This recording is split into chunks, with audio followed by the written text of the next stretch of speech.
लोकसभा चुनाव खत्म हो चुका है। मतदाताओं का फैसला भी ईवीएम में कैद हो चुका है और अब 4 जून को इसके नतीजों का इंतजार है। लेकिन इससे पहले देश में किसकी सरकार बनेगी और दिल्ली की 60 सीटों का क्या होगा, इसको लेकर भी 1 जून को कई एग्जिट पोल सामने आए, जिसमें लगभग सभी में देश में बीजेपी की सरकार बनने का अनुमान लगाया गया। बात देश की राजधानी दिल्ली की करें तो इन एग्जिट पोल में दिल्ली में बीजेपी को कुछ नुकसान के साथ बढ़त मिलने की भविष्यवाणी की गई।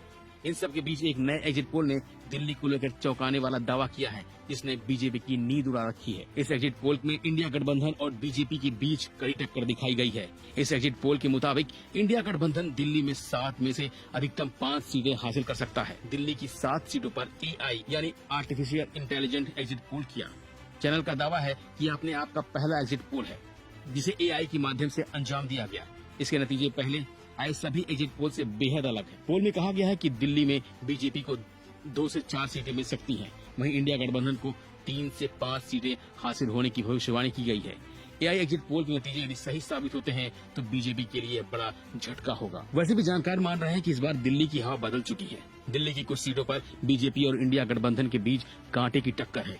इसमें बाहरी दिल्ली और नई दिल्ली का इलाका शामिल है, जहां एक तरफ मनोज तिवारी और कन्हैया कुमार के बीच कड़ी टक्कर है, तो दूसरी तरफ बांसुरी स्वराज और सोमनाथ भारती भी आमने सामने कड़ी टक्कर दे रहे हैं। इस तरह पश्चिम दिल्ली में भी कांटे की टक्कर है, जहां बीजेपी ने कमलजीत सहरावत को मैदान उतारा है और यहां महाबल मिश्रा उन्हें कड़ी चुनौती दे रहे हैं। इसी तरह दिल्ली की बाकी सीटों पर भी बीजेपी और इंडिया गठबंधन के बीच कड़ा मुकाबला है। बावजूद इसके देश के कई एग्जिट पोल इस बार दिल्ली में भी बीजेपी को बढ़त दे रहे हैं। वहीं इससे पहले 2019 और 2014 में बीजेपी ने सभी 7 सीटों पर जीत हासिल की थी और पहली बार आम आदमी पार्टी ने चुनाव पूर्व कांग्रेस के साथ गठबंधन करके बीजेपी से मुकाबला किया है। जहां 4 सीटों पर आम आदमी पार्टी के उम्मीदवार उतारे हैं, तो 3 सीटें कांग्रेस के पास हैं। दिल्ली के मुख्यमंत्री अरविंद केजरीवाल की कथित शराब घोटाले में गिरफ्तारी और फिर 21 दिन के लिए मिली जमानत के बाद चुनाव में बेहद रोचक मुकाबला देखने को मिला।